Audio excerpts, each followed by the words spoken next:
दोस्तों आज की इस क्लास में हम यहाँ पर पढ़ने वाले हैं फिजिक्स, और फिजिक्स में पढ़ेंगे भूस्थायी उपग्रह या फिर तुल्यकालिक उपग्रह। ठीक है, तो यहाँ पर ये जो टॉपिक है इसको अच्छी तरीके से समझने के लिए आपको इस टॉपिक के अंदर घुसना पड़ेगा। मतलब यहाँ पर ये है कि फिजिक्स को अच्छी तरीके से क्लियरली समझने के लिए आपको फिजिक्स में अपने आप को घुसाना पड़ेगा। ठीक है, तो कैसे, जिस तरीके से मान लो कभी गर्मी का माहौल है और आप तालाब के किनारे खड़े होकर उस तालाब के पानी का आनंद लेते हैं, तालाब के किनारे खड़े होकर ये बोलते हैं कि यार वाह कितना मज़ेदार पानी है, कितना अच्छी तरीके से ठंडा ठंडा माहौल है। ठीक है, ये है। लेकिन असली मज़ा यदि लेना हो आपको उस पानी का, तो आपको उस पानी के अंदर कूदना पड़ेगा, उस पानी में जाके तैरना पड़ेगा, तब जाके सही तरीके से आपको उसका अनुभव होगा, आनंद का, और सही तरीके से आप उसको सीख पाएंगे जो आपको वहाँ से मिलेगा। ठीक है, अब उसी टाइप से यहाँ पे भूतुल्यकालिक उपग्रह बोलो या फिर फिजिक्स बोलो, इसमें भी अच्छी तरीके से आपको समझना है, तो आपको इसमें डुबकी लगाना पड़ेगा।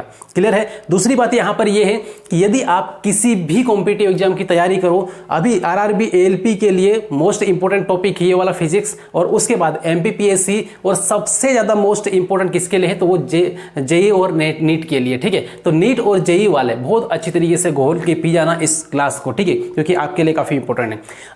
चलिए दोस्तों, तो यहाँ पर इस पूरे टॉपिक को अच्छी तरीके से समझने के लिए आपको केवल दो चीज़ों पे फोकस कर लेना है। ठीक है, अच्छी तरीके से दो चीज़ों पे फोकस कर लेना है, तो ये जो पूरा टॉपिक है भूस्थायी उपग्रह है, ये बहुत अच्छी तरीके से क्लियर होगा। कैसे होगा कि वो दो चीज़ें कौन सी है, थोड़ा सा इसको देख लें। ठीक है, तो यहाँ पर सबसे पहली चीज़ है, यहाँ पर ये जो आधार बनेगा इस पूरी क्लास का, ठीक है, अच्छी तरीके से आपको समझाएगी वो दो चीज़ें कौन सी है जिस पे आपको फोकस करना है। ठीक, तो यहाँ पर सबसे पहला यहाँ पे इसको ध्यान रखना, ये टॉपिक किस पर रहेगा, the basis of time period. ठीक है, on the basis of time period ये है। एक तो ये है कि पूरा मामला यहाँ पर किसका रहेगा, टाइम का रहेगा। ठीक है, अब फिर यहाँ पे दूसरा वाला जो मेन पॉइंट रहेगा वो ये रहेगा ऑन द बेसिस ऑफ यहाँ पर on the basis of altitude.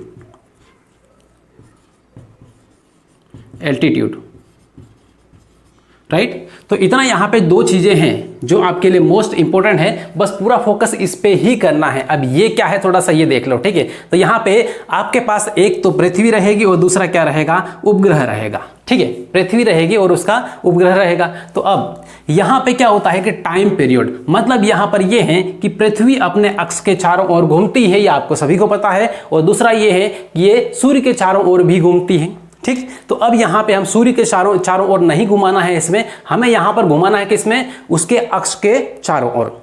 ठीक है, तो अराउंड द अक्ष, तो यहाँ पे अक्ष के चारों ओर ये घूमेगी। और ये जो उपग्रह है ये क्या है, सैटेलाइट है, सैटेलाइट।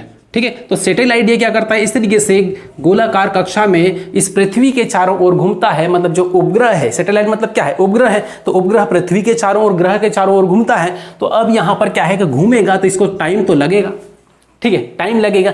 दूसरा ये है कि ये जो उपग्रह है ये पृथ्वी से कितनी दूरी पर है, ठीक है, कितने एल्टीट्यूड पर है, तो ये एक डिपेंड करेगा। तो यहाँ पर ये इसकी क्या है, दूरी रहेगी ये वाली। ठीक है, जिसे हम आर बोलेंगे। ठीक, तो ये दो चीजें हैं, एक क्या है टाइम है, एक यहाँ पे उससे पृथ्वी से उस ग्रह की दूरी। बस दो चीजों को अच्छी तरीके से समझ लिया तो आपका टॉपिक पूरा क्लियर होगा। ठीक है, देखो यहाँ पर सबसे पहले इस टॉपिक को स्टार्ट करें उससे पहले यहाँ पर आपको इसको ध्यान रखना है कि टी प्रोपोर्शनल होता है किसके, आर के।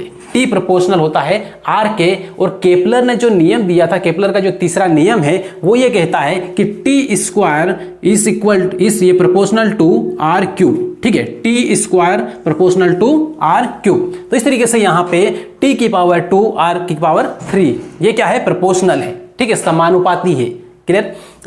अब यहाँ पे इसका मतलब क्या है, इसका मतलब ये है कि यदि यहाँ पे ये क्या है, दूरी है किसकी, पृथ्वी की सतह से उपग्रह की दूरी। ठीक है, distance between earth and satellite. ठीक, तो अर्थ एंड सैटेलाइट के बीच की ये दूरी है। तो यहाँ पे लिख दे रहा हूं पृथ्वी और पृथ्वी सतह से उपग्रह की दूरी, उपग्रह की दूरी। राइट, इसको यहां पर ध्यान रखना है। और ये जो टी है, ये टी क्या है, टी यहां पर है उपग्रह का परिक्रमण काल। ठीक है, उपग्रह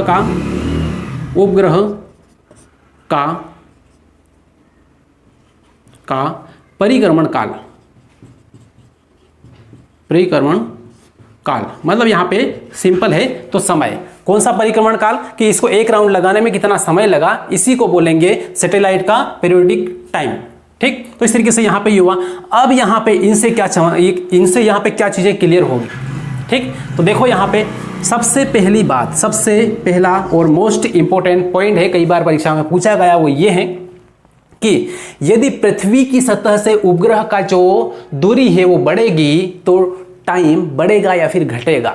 ठीक है, उसका जो परिक्रमण काल है वो बढ़ेगा या फिर घटेगा। तो कभी भी ध्यान रखना है कि पृथ्वी की सतह से उपग्रह की दूरी जो r है, ठीक है, ये अगर बढ़ती है तो उसका जो टाइम है, तो टाइम मतलब परिक्रमण काल ये क्या होगा, ये भी क्या होगा, बढ़ेगा। क्लियर हुआ इतना।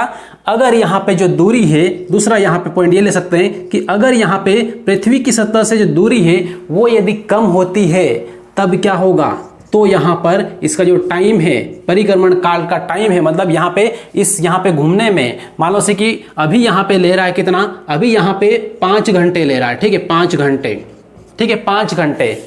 कब, यहाँ पर 5 घंटे, समझाने के लिए बता रहा हूँ। ठीक है, कोई फिक्स वैल्यू नहीं है। ठीक है, फिक्स वैल्यू अभी बाद में बताऊंगा। ठीक, अगर यहाँ पे इसमें टाइम बढ़ा, ठीक है, रेडियस बढ़ी यहाँ पे इसकी, या फिर पृथ्वी सतह से दूरी बढ़ी तो इसका टाइम भी बढ़ा। ठीक, इतना है।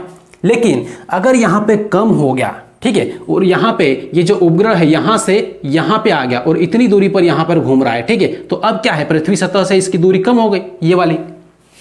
जब दूरी कम हुई तो इसका टाइम क्या होगा, कम लगेगा। अब टाइम कैसे कम लगेगा, तो यहाँ पे यहाँ से यहाँ तक घूम के आने में, पहले यहाँ से यहाँ तक घूम के आने में ज़्यादा दूरी तय करनी पड़ रही थी, इसलिए इसको 5 घंटे लग रहे थे। लेकिन अब इसको यहाँ से यहाँ तक आने में केवल 3 घंटे लगेंगे या फिर 2 घंटे लगेंगे। राइट, तो इस तरीके से यहाँ पे कितना टाइम लगा, 2 घंटे या फिर 3 घंटे। ठीक है, इतने घंटे।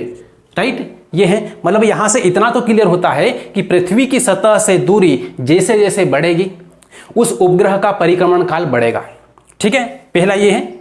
और इसका उल्टा ले लो कि पृथ्वी की सतह से जैसे जैसे उपग्रह की जो दूरी है वो घटेगी, वैसे वैसे परिक्रमण काल क्या होगा, घटेगा, टाइम कम लगेगा। परिक्रमण काल का सीधा मतलब ये कि टाइम कितना लग रहा है। ठीक है, तो इस तरीके से है। अब इससे यहां पर ये क्लियर हुआ। दूसरा यहां पर हमने देखा था कल की क्लास में कि उपग्रह जब घूमेगा इस तरीके से तो उसकी कोई स्पीड तो होगी, ठीक है, उसका वेलोसिटी होगा। तो उसका वेलोसिटी का जो फॉर्मूला होता है वो हमने कल क्या निकाला था, तो देखो यहां पर वेलोसिटी ऑफ द सैटेलाइट। तो यहां पे velocity of the satellite is equal to क्या होगा, यहां पर v बराबर होता है अंडरवुड में gm/r। तो अब यहां पे जो उपग्रह की वेलोसिटी है या फिर स्पीड है उसकी जो दूरी है उससे क्या संबंध है। ठीक, तो इससे भी प्रश्न बन जाते हैं। तो देखो यहां पे मार्कर चेंज कर लें। चलिए, यहां पर दिख रहा है v, ठीक, क्या लिखा है v, तो v मतलब क्या है, वेलोसिटी। ठीक, वेग उसका। तो अब यहां पे जो वेग है, ये जो वेग है, वेग बराबर gm/r है, तो इसका क्या संबंध है, तो इसका सबसे पहली बात तो यहां पर यह है कि वेग कब बढ़ेगा और कब घटेगा। ठीक है, वेग कब बढ़ेगा और कब घटेगा, तो वेग यहां पे लिया मैंने, दूसरा फिर से यहां पे वेग लिखा। ठीक है, अब वेग कब बढ़ेगा पहले तो ये देख ले। वेग तब बढ़ेगा जब यहाँ पे जो r है, मतलब पृथ्वी से उपग्रह की जो दूरी है वो क्या होगी, वो कम होगी। ठीक है, क्योंकि यहाँ पर जो वेग है ना, ये जो v है, v inversely proportional to r है, इनवर्सली प्रोपोर्शनल टू r है, और यहाँ पे डायरेक्टली प्रोपोर्शनल टू r था। टाइम क्या है, डायरेक्टली प्रोपोर्शनल टू r है, और यहाँ पे जो वेग है वो इनवर्सली प्रोपोर्शनल टू r है, मतलब उल्टा यहाँ पे समानुपाती है, व्युत्क्रमानुपाती है। राइट, मतलब यहाँ पे क्या है कि दूरी कम होगी तो ये बढ़ेगा, और दूरी यदि बढ़ेगी तो ये घटेगा। ठीक, सिंपल फंडा है। तो इस तरीके से अब यहाँ पे वेग कब घटेगा, तो अभी बताया कब घटेगा, जब ये बढ़ेगा। ठीक है, जब दूरी बढ़ेगी तो इसका वेग क्या होगा, कम होगा। तो इस तरीके से यहाँ पे दूरी यहाँ पे बढ़ेगी। क्लियर है, दूरी बढ़ी तो वेग घटा, दूरी कम हुई घटी तो वेग बढ़ा। ठीक, उल्टा है। राइट, तो अब यहाँ पे इतनी चीजें इससे क्लियर हुई, तो इसी के बेस पर हम बढ़ते हैं आगे, और हम अब बात करते हैं यहाँ पर कि जो भूस्थायी उपग्रह है या फिर तुल्यकालिक उपग्रह है, इसको किस तरीके से समझते हैं या फिर क्या होता है वास्तव में। ठीक है, चलिए, तो अलग अलग कक्षा को लेकर आपको यहाँ पर बताने वालों, सारी चीजें यहाँ पे आपके माइंड में एकदम क्लियर हो जाएगी। ठीक है, एकदम छप जाएगी। ठीक, बस ये शुरुआत से लेकर एंड तक पूरा देखते रहे ध्यान से, और ये चीजें हैं काफी इंपॉर्टेंट, ये कई बार पूछी भी गई है, इसलिए इसको इग्नोर बिल्कुल भी नहीं करना है, इसको लिखते जाना है। ठीक है, चलिए तो आगे बढ़ जाए, इसको हटा लें। चलिए अब यहां पर हम बात करेंगे ऑर्बिट की। ठीक है, ऑर्बिट का मतलब क्या होता है थोड़ा सा इसको समझ लेना। ठीक है, ऑर्बिट जिसे हम बोलेंगे कक्षा। ठीक है, कक्षा ये है। तो हर एक उपग्रह किसी न किसी ऑर्बिट में गति करता है। ठीक है, तो ऑर्बिट मतलब होता है कक्षा, मतलब हर एक उपग्रह की अपनी एक कक्षा होती है। ठीक है, जिसमें वो घूमता है। ठीक, तो इस तरीके से यहां पे ये जो कक्षा है या फिर कक्षीय वेग जिसे हम निकालते हैं वो इसी से ही निकालते हैं। अब यहां पर ऑर्बिट को लेके समझते हैं। तो एक यहां पर देखो, ध्यान से देखना। ठीक है, यहां पर क्या है, ये पृथ्वी है। ठीक है, पृथ्वी है। अब ये जो पृथ्वी है ये अपने अक्ष के चारों ओर घूमती है, इसका अपना एक अक्ष है। ठीक है, एक ये ध्रुव है और एक ये ध्रुव है, ये क्या है, अक्ष है। राइट, तो इस अक्ष के चारों ओर इस तरीके से घूमती रहती है। कैसे, तो आपको थोड़ा सा ये बताऊं कि यहां पर ये मान लो कि इसको पृथ्वी है। ठीक है, और यहां पर इसका अक्ष एकदम सेंटर में है, तो ये जो पृथ्वी है इस तरीके से इस अक्ष के, ये अक्ष है, इसके चारों ओर इस तरीके से घूमती रहती है, इस तरीके से। ठीक है, इस तरीके से ये घूम रही है।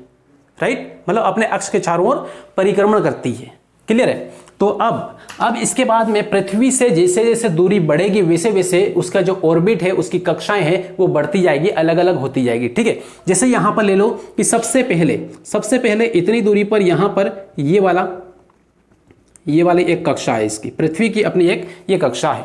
ठीक, अब इसके बाद में फिर यहां पर आगे देखें तो एक और कक्षा आएगी, एक और यहां पे कक्षा आएगी, ये वाली दूरी जैसे जैसे बढ़ती जाएगी वैसे वैसे कक्षाएं क्या होगी, चेंज होगी। ये क्लियर है। अब इसके बाद में फिर यहां पे आगे बढ़े तो एक और कक्षा आएगी,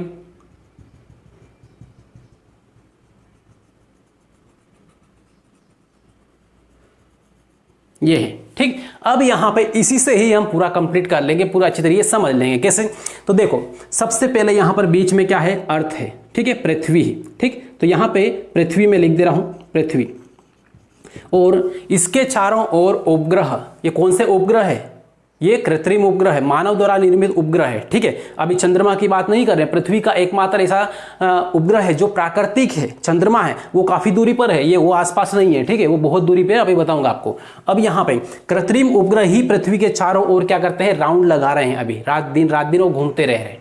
ठीक है, अब तो यहां पे देखें तो सबसे पहली कक्षा कौन सी है, ये वाली है, जो एकदम पृथ्वी के एकदम पास में है, पृथ्वी के एकदम पास में है, तो उसे हम क्या बोलेंगे, निचली कक्षा बोलेंगे। मतलब यहां पे क्या बोलेंगे, लियो बोलेंगे, इसको लियो। ठीक है, तो सबसे पहली वाली जो कक्षा है ये वाली, इसको क्या बोलेंगे, लियो। तो देखो यहां पे ये है लियो, तो एल, इसको बोलेंगे LEO, लियो, मतलब लो अर्थ ऑर्बिट। क्या बोलेंगे इसको, लो अर्थ ऑर्बिट। यहां पे लिख दे रहा हूं लो अर्थ, लो या लोअर अर्थ ऑर्बिट। ठीक है, लोअर अर्थ ऑर्बिट सबसे निचली वाली कक्षा है। ठीक है, पृथ्वी के एकदम पास वाली कक्षा है। अब यहां पर आप ये देखें कि ये कितना किलोमीटर ऊपर हो सकती है, कि पृथ्वी की सतह से इसकी दूरी कितनी हो सकती है, ये वाली। तो यहां पर ये 200 किलोमीटर से लेकर 2000 किलोमीटर तक ये रहती है। ठीक है, 200 से 2000 किलोमीटर तक ये है इसकी डिस्टेंस। ठीक है, अब यहां पर हम बात करें इसका, तो ये जो यहां पर उपग्रह जो हैं, ठीक है, यहां पर भी उपग्रह है, यहां पर भी उपग्रह है, और इस कक्षा में भी उपग्रह है। ठीक है, तो हर एक कक्षा में उपग्रह अभी घूम रहे हैं, पूरी तरीके से रात दिन गति कर रहे हैं। ठीक है, पृथ्वी के चारों ओर।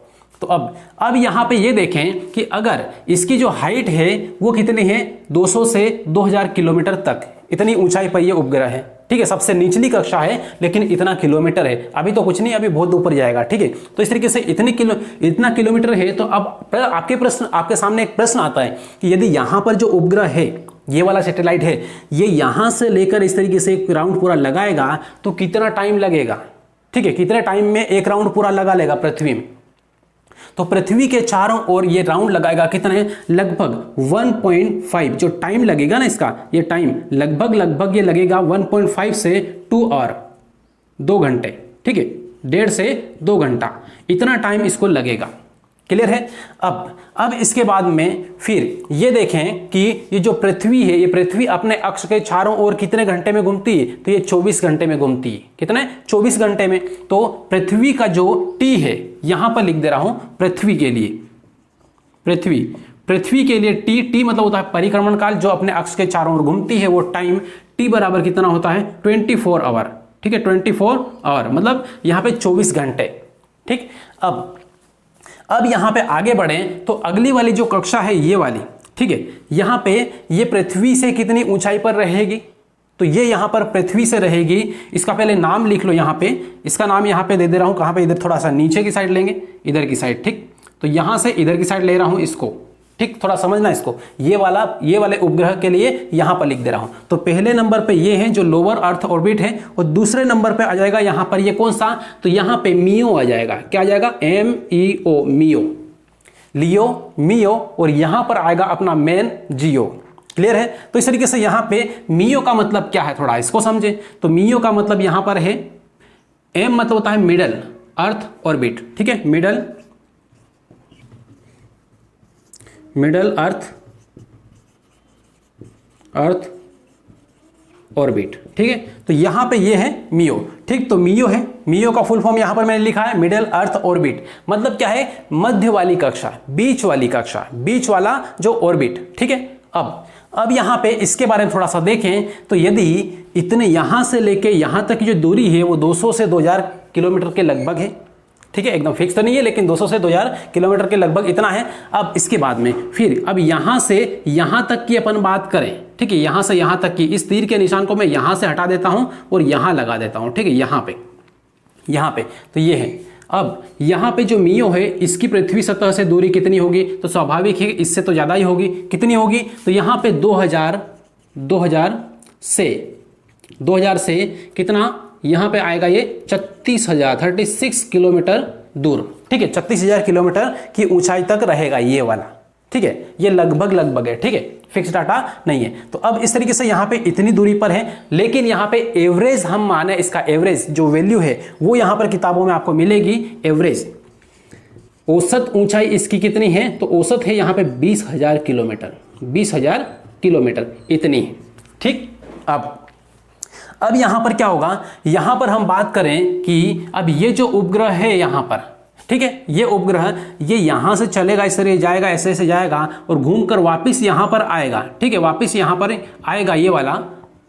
तो इसको एक राउंड पूरा लगाने में कितना टाइम लगेगा, तो देखो यहां पर इसका जो टाइम है वो कितना लगभग लगेगा, उसको देख लो, अप्रोक्स टाइम। ठीक है, अप्रोक्स लगेगा यहां पे लगभग इसको कितना लगेगा, ये 12 घंटा। कितना लगेगा, 12 घंटा इतना। इसका मतलब ये है कि ये एक दिन में मतलब 24 घंटे में कितने राउंड लगा लेगा इस अर्थ के, पृथ्वी के। तो यहां पे ये वाला 24 घंटे में लगभग लगा लेगा कितना, 2 राउंड। ठीक है, 12 घंटे में एक है, तो यहां पे राउंड कितना, तो 2 राउंड, 2 परिक्रमा चक्कर पर डे, एक दिन में 2 बार ये राउंड लगा लेगा। ठीक है, 2 परिक्रमा कर लेगा उसका। ठीक, तो इस तरीके से यहां पर ये। अब इसके बाद फिर यहां पे आते हैं तीसरे नंबर पे। तो तीसरा और सबसे इंपॉर्टेंट है और उससे ही हमें समझना है। ठीक है, अब तीसरा क्या है, तो तीसरा ये वाला है, इसको बाहर घूमेगा ये, तो बाहर ये यहां से ले लेते हैं अपन, ये यहां पे है। और ये क्या है, ये है जियो, जियो। ठीक है, इसका नाम क्या है, जियो। तो यहां पे लिखेंगे जियो का मतलब क्या है, जियो स्टेशनरी अर्थ ऑर्बिट, जियो स्टेशनरी ऑर्बिट। ठीक है, तो जियो स्टेशनरी, तो यहां पे केवल जियो स्टेशनरी लिख दे रहा हूं, जियो स्टेशनरी ऑर्बिट। ठीक, अर्थ ऑर्बिट, तो जियो स्टेशनरी अर्थ ऑर्बिट। यहां पे अर्थ ऑर्बिट पूरा नहीं लिख रहा हूं, केवल जियो स्टेशनरी ऑर्बिट मैंने यहां पे लिखा। ठीक है, जियो स्टेशनरी, तो जियो स्टेशनरी अर्थ ऑर्बिट बोलो, या फिर इसी को बोलते हैं कि भूस्थायी उपग्रह। ठीक है, भूस्थायी उपग्रह, तो यहां पे लिखे भूस्थायी उपग्रह। अब यहां पे थोड़ा सा आप ये देखें कि इसे भूस्थायी उपग्रह क्यों कहते हैं। ठीक है, मतलब यहां पे ये है कि पृथ्वी की तरह एकदम स्थिर उपग्रह क्यों कहते हैं। स्थायी मतलब क्या है, स्थिर है। ठीक है, तो स्थिर उपग्रह मतलब ये है कि इस उपग्रह को हम देखेंगे तो ये हमें स्थिर दिखाई देगा। इसको देखेंगे ये पहले वाले को, तो ये हमें घूमता हुआ दिखाई देगा, ठीक है, चलता हुआ दिखाई देगा। इसको भी देखेंगे तो ये भी घूमता हुआ दिखाई देगा। मतलब इस तरीके से यहाँ पे देख रहे हैं, तो यहाँ पे अभी खड़े हैं तो इस तरीके से यहाँ पे इस तरीके से घूम रहा है, ऐसे यहाँ पे बीच वाला दिखाई देगा, ये भी वैसे ही दिखाई देगा। लेकिन इसको यहाँ पे जो है ये जियो वाला है, जियो सिंक्रोनाइज या फिर जियो स्टेशनरी ऑर्बिट में जो उपग्रह घूमेगा, इसमें ये घूमने वाला उपग्रह मान लो से अभी यहाँ पर है, तो जैसे जैसे यहाँ पे हम खड़े हैं, ठीक है, हम यहाँ पे खड़े हैं तो वैसे ही दिखाई देंगे। 1 घंटे बाद यहाँ है तो 2 घंटे बाद फिर यहाँ पे ही दिखाई देगा, ठीक है। क्यों? क्योंकि हम खड़े हैं तो पृथ्वी क्या है, हम पृथ्वी पर हम यहाँ पर खड़े हैं सपोज, ठीक है, यहाँ पर हम खड़े हैं, देख रहे हैं इसको, किसको, इसको देख रहे हैं, तो पृथ्वी क्या कर रही, घूम रही है, ठीक है। पृथ्वी 24 घंटे में अपने अक्ष के परितः एक राउंड लगाती है। इसी टाइप से यहाँ पर ये भी कितना 24 घंटे में एक राउंड पूरा करता है। इसका मतलब क्या है कि यहाँ पे इसको भी 24 घंटा लगता है और इसको भी कितना 24 घंटे ही लगते हैं, दोनों को बराबर टाइम लग रहा है, ठीक है। अब 24 घंटे में मान लो से यहाँ पे अपन खड़े हैं तो अपन थोड़ी देर बाद यहाँ पर आएंगे तो ये भी घूम के कहाँ पर आएगा, यहाँ पर आएगा। इसका मतलब ये है कि यहाँ पर अपने सामने था तो यहाँ पर भी अपने सामने ही है ये, ठीक है। फिर यहां से पृथ्वी जब घूमेगी और आगे जाएगी, अपन यहां पे पहुंच जाएंगे तो ये भी घूमेगा और ये अपने सीध में यहां पर आ जाएगा, तो फिर अपने को लगेगा कि यार ये तो अपने सामने ही है, ठीक है। तो इस तरीके जैसे जैसे अपन आगे बढ़ेंगे वैसे वैसे वो भी आगे बढ़ेगा, ठीक। तो ये एक प्रकार से क्या है कि अपने सामने अपने दृष्टिकोण से तो ये जो उपग्रह है ये वाला, ये क्या है, एकदम स्थिर आपको नजर आएगा, आपको ऐसा नहीं लगेगा कि ये चल रहा है, ठीक है, स्थिर नजर आएगा, राइट। इसीलिए यहां पर क्या है, इसको बोलेंगे भूस्थायी उपग्रह, ठीक है। क्यों? क्योंकि इस उपग्रह का जो परिक्रमण काल है वो पृथ्वी के परिक्रमण काल के बराबर है। पृथ्वी अपने अक्ष के चारों ओर 24 घंटे में घूमती है, तो ये जो उपग्रह है ये भी पृथ्वी के चारों ओर 24 घंटे में ही घूमता है। मतलब दोनों का समय क्या है, एक जैसा है, राइट। तो इसलिए यहां पर क्या है, ये उपग्रह भूस्थायी उपग्रह कहलाता है। अब यहां पर थोड़ा सा ये देख लो कि इसकी जो ऊंचाई होगी, ऊंचाई ये कितनी होगी, तो ऊंचाई यहाँ पे ये है 36,000 किलोमीटर, मतलब 36,000 किलोमीटर। एक ऐसा उपग्रह जो पृथ्वी की सतह से 36,000 किलोमीटर की ऊंचाई पर हो उसे हम भूस्थायी उपग्रह कहते हैं, डायरेक्टली हम बोल सकते हैं, राइट। अब इसके बाद में फिर यहाँ पर देखें तो इसका जो टाइम है, परिक्रमण काल है, वो कितना है, तो वो 24 घंटा है। कितना है, 24 घंटे, मतलब 24 घंटे में एक राउंड पृथ्वी का लगा लेता है, ठीक है। अब आपको ये बोले कि जो पृथ्वी है वो अपने अक्ष के चारों ओर कितना घंटे में एक राउंड लगाती है, तो ये भी आप बोलोगे तो पृथ्वी भी अपने अक्ष के चारों ओर 24 घंटे में ही राउंड लगाती है। क्लियर है? तो इस तरीके से यहां पे ये है। अब यहां पे थोड़ा सा और आपको क्लियर करें यहां पे, ठीक है। सपोज पृथ्वी है, यहां पर मैं खड़ा हूं, ठीक है, और यहां पर ये एक क्या है, उपग्रह है, ठीक। अब उपग्रह अभी क्या है, मेरे सामने है। अब यहां पे पृथ्वी जब घूम रही है तो अपन भी तो घूमेंगे, ठीक है। अपन इस तरीके से मान लो सर मैं यहां पर आ गया तो ये इस तरीके से यहां पर आ गया, अब मैं इस दिशा में आ गया, तो इसकी पृथ्वी के घूमने की स्पीड कितनी है, 24 घंटा लगता है इसको एक राउंड लगाने में, तो इसको भी 24 घंटा, मतलब दोनों क्या है, दोनों लगभग एक साथ में जाएंगे, ठीक, एक साथ में पूरा राउंड पूरा करेंगे। तो पृथ्वी जब यहाँ आई तो अपना जो मुंह है ये इस दिशा में आया, तो ये भी इस दिशा में आ गया। मतलब ऐसा लग रहा है कि ये अपन यहाँ पे थे तो ये यहाँ पे था, फिर यहाँ पर भी ये अपने सामने ही है। मतलब ये है कि ये जो उपग्रह है ये अपने दृष्टिकोण में एकदम स्थिर है, ठीक है। अपने को लग रहा है ना स्थिर है, क्योंकि जब जहां घूमे, इस तरीके मान लो यहाँ घूमे तो यहाँ पे भी अपने सामने है, मतलब क्या है कि ये स्थिर है, ठीक है। ये हमें प्रतीत होता है लेकिन वास्तव में ये घूमता है। क्यों? क्योंकि अपन खुद भी घूम रहे होते हैं। क्लियर है? तो इस तरीके से यहां पर ये है। अब आपको इतना यहां पर क्लियर हुआ होगा कि भूस्थायी उपग्रह किसे कहते हैं, ठीक है। फिर यहां पर बात करेंगे कि जो भूतुल्यकाली उपग्रह है ये किसे कहते हैं। तो भूस्थायी उपग्रह किसे कहते हैं, सबसे पहली बात कि ऐसा उपग्रह जो पृथ्वी की सतह से 36,000 किलोमीटर की ऊंचाई पर हो, ठीक है। दूसरा पॉइंट ये है कि ऐसा उपग्रह जिसका परिक्रमण काल पृथ्वी के परिक्रमण काल के बराबर हो। 2 पॉइंट क्लियर हुए, बस यही कि आपको 2 पॉइंट क्लियर है तो आप आराम से इसके बारे में लिख सकते हैं, अच्छी तरीके से इसके बारे में जान सकते हैं, राइट। अब बात रही कि इसकी तुल्यकाली उपग्रह की, तो तुल्यकाली उपग्रह किसे कहते हैं, तो तुल्यकाली उपग्रह के बारे में देख लो थोड़ा सा। यहां पे देखो तुल्यकाली उपग्रह, यहां पे देखना, ठीक है, इसको अच्छे तरीके से समझना। इसको दोनों यहां पे दोनों की बातें जो है वो अलग अलग है, ठीक। सबसे पहले यहां पे इसको लिखना चाहिए, एक बार लिख लें क्योंकि इसको हटाना पड़ेगा यहां से, ठीक है। चलिए थोड़ा सा कम साइज में यहाँ पे 2 अर्थ बनाते हैं। एक यहाँ पे पृथ्वी है ये वाली, ठीक है, ये वाली है, और एक यहाँ पे पृथ्वी, ठीक है, दोनों क्या है, पृथ्वी के ही यहाँ पे सिंबल है। अब यहाँ पे एक उपग्रह यहाँ पे इस तरीके से है, ठीक है, उपग्रह वैसे क्या घूमता है, इस तरीके से घूमता है, ऐसे ऐसे घूमता है, ठीक है, इस तरीके घूमता है। कैसे घूमता है, यहाँ पे इस तरीके से घूमता है, ठीक है, ऐसे ऐसे राउंड लगाता है ये। तो यहाँ पे ये जो उपग्रह है ये वाला, इसको पृथ्वी का एक राउंड लगाने में कितना टाइम लगेगा, तो 24 घंटा लगेगा, 24 घंटे, ठीक है। तो यहाँ पर ये जो है उपग्रह, ये जो भू तुल्यकालिक उपग्रह की अपन बात करते हैं, ये कैसे घूमता है, तो ये इस तरीके से घूमता है, इस तरीके से, ठीक है, ऐसे ऐसे घूमता है, मतलब ये ऐसे है तो ये इंक्लाइन है, ठीक है, तिरछा इस तरीके से घूमता है। तो यहाँ पे तिरछा उपग्रह जो घूमता है इस तरीके से, उसे भूतुल्यकालिक उपग्रह कहते हैं, ठीक है। और जो इस तरीके से गोल गोल राउंड लगाता है, पृथ्वी के चारों ओर इस तरीके से घूमता है, उसे हम भूस्थायी उपग्रह कहते हैं। दोनों में फर्क समझ में आया, भूस्थायी उपग्रह किसे कहते हैं, तो जो इस तरीके से चारों ओर राउंड लगाता है, ठीक है, गोल अवस्था में, तो उसे भूस्थायी उपग्रह बोलेंगे। और जो पृथ्वी के इस तरीके से तिरछी अवस्था में, इंक्लाइन रूप में जो उपग्रह राउंड लगाएगा, तो उसे हम भूतुल्यकालिक उपग्रह कहेंगे, ठीक है। फर्क इतना है, बाकी इसको भी 24 घंटे लगते हैं और यहाँ पे इसको भी यहाँ पे एक राउंड लगाने में 24 घंटे ही लगते हैं।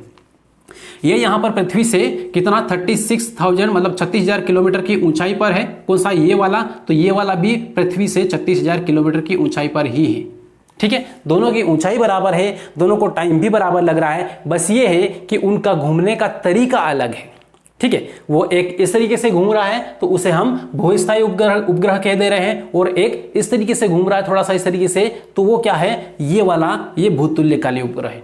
बस फर्क इतना है, क्लियर है इतना। चलिए, तो दोस्तों यहाँ पे उम्मीद करता हूं कि जो भूतुल्यकालिक उपग्रह है ये क्या होता है, भूस्थायी उपग्रह है ये क्या होता है, इसको बहुत अच्छी तरीके से आपको क्लियर हो गया होगा, इसमें कोई डाउट यहाँ पर नहीं होगा, राइट। तो अब यहाँ पर एक बात ध्यान रखें, इसके बाद में यहां पर बात आती है कि जो परिक्रमण काल होता है ये क्या होता है, इसका सूत्र क्या होता है, टी का सूत्र क्या होता है, ठीक है, टी का सूत्र। तो टी का सूत्र यहां पे कैसे निकलेगा, थोड़ा सा इसको भी यहां पे हम देख सकते हैं, लेकिन यहां पे टी का सूत्र और यहां पे जो वी है, वेग, क्या है ये वेग, इस वेग का जो व्यंजक है इसका भी सूत्र है, दोनों को आपको निकालते आना जरूरी है, इसका सूत्र आपको पता होना जरूरी है। अब ये वाले सूत्र के बारे में डिटेल में मैंने पिछली वाली क्लास में बहुत अच्छी तरीके से निकाला है और एक एक स्टेप पूरी बताई है, ठीक है, इसलिए दोबारा इस क्लास में हम टाइम वेस्ट नहीं करेंगे।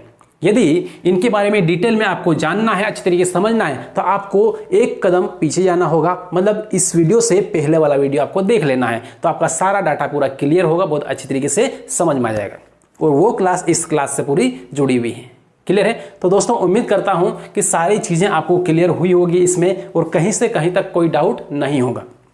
और हाँ दोस्तों, एक बात आपको बहुत अच्छी तरीके से ध्यान रखना बहुत जरूरी है, क्योंकि हर किसी व्यक्ति में कुछ न कुछ कमी होती है, ठीक है। हर इंसान में, कोई भी इंसान पूरी तरीके से परफेक्ट नहीं होता है, ना मैं परफेक्ट हूं ना कोई और परफेक्ट है, ठीक है। हर इंसान जैसे जैसे आगे बढ़ता है वैसे वैसे सीखते जाता है और कोशिश करता है कि मैं अपने आप को परफेक्ट बनाए, राइट। तो हर किसी चीज में कमी होती है, तो आपको एक ये काम करना है कि यहां पर इस वीडियो में हम और क्या अच्छा कर सकते हैं, कुछ कमी हो तो उसमें भी आपको बताना है कि हाँ, कमेंट में बताना है कि हाँ इसमें और ये सुधार कर सकते हैं, ठीक है। और बाकी आप चैनल पे नए हो तो सबसे पहले तो ये काम करें, सब्सक्राइब कर ले, बेल आइकन जरूर दबा लें, और इस वीडियो को अपने फ्रेंड्स ग्रुप में, अपने स्टेटस में, जहां पर भी लगाना चाहें वहां शेयर जरूर करें, क्लियर है। तो चलिए दोस्तों, अब यहाँ पर इस वीडियो को यहाँ पर ही एंड करेंगे और मिलेंगे अगली क्लास में। जय हिंद।